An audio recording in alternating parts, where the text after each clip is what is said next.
أعوذ بالله من الشيطان الرجيم.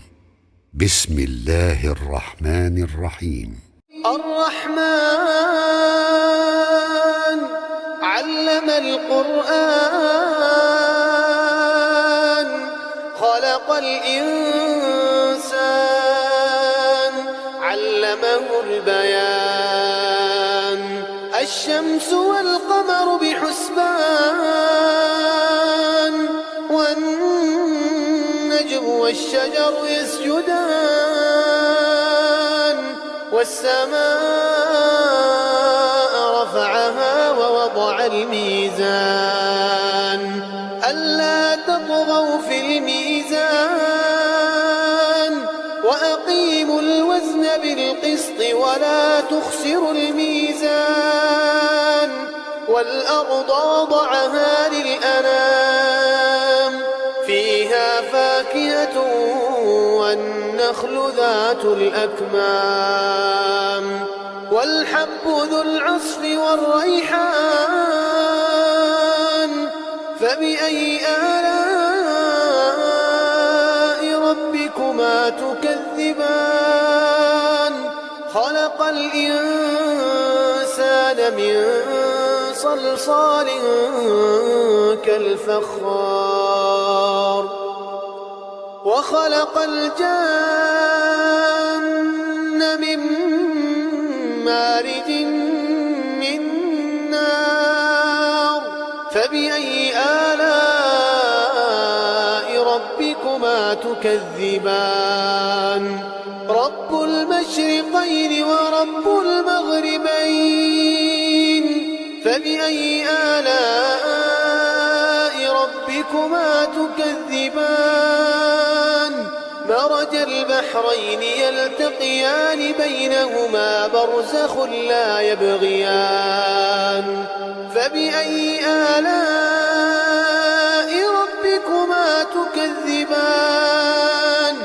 يخرج منهما اللؤلؤ والمرجان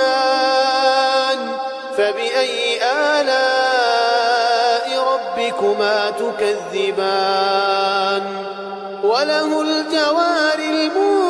المنشآت في البحر كالأعلام فبأي آلاء ربكما تكذبان كل من عليها فان كل من عليها فان ويبقى وجه ربك ذو الجلال والإكرام فبأي آلاء ربكما تكذبان يسأله من في السماوات والأرض كل يوم هو في شأن فبأي آلاء ربكما تكذبان سنفرغ لكم أيها الثقلان فبأي آلاء ربكما تكذبان يا معشر الجن والإنس إن استطعتم أن تنفذوا من أقطار السماوات والأرض فانفذوا لا تنفذون إلا بسلطان فبأي آلاء ربكما تكذبان يرسل عليكما شواظ من نار ونحاس فلا تنتصران فبأي آلاء ربكما تكذبان فإذا انشقت السماء فكانت وردة كالدهان فبأي آلاء ربكما تكذبان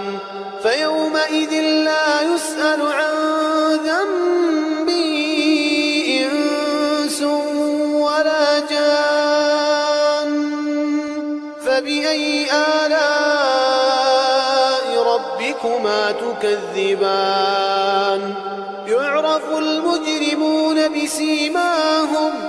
يعرف المجرمون بسيماهم فيؤخذ بالنواصي والأقدام فبأي آلاء ربكما تكذبان هذه جهنم التي يكذب بها المجرمون يطوفون بينها وبين حميم آن فبأي آلاء ربكما تكذبان ولمن خاف مقام ربه جنتان فبأي آلاء ربكما تكذبان ذواتا أفنان فبأي آلاء ربكما تكذبان فيهما عينان تجريان فبأي آلاء ربكما تكذبان فيهما من كل فاكهة زوجان فبأي آلاء ربكما تكذبان متكئين على فرش بطائنها من استبرق وجنى الجنتين دان فبأي آلاء ربكما تكذبان فيهن قاصرات الطرف لم يطمثهن إنس قبلهم ولا جان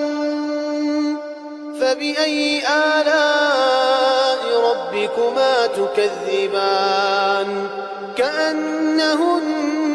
الياقوت والمرجان فبأي آلاء ربكما تكذبان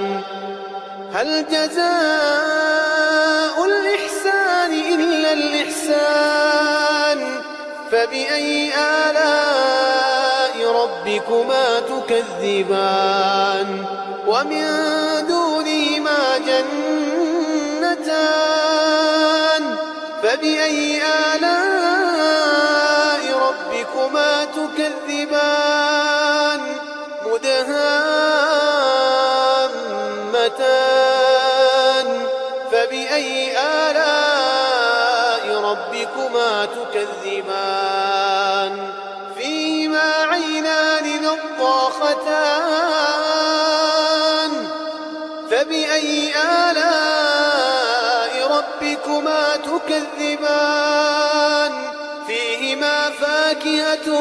ونخل ورمان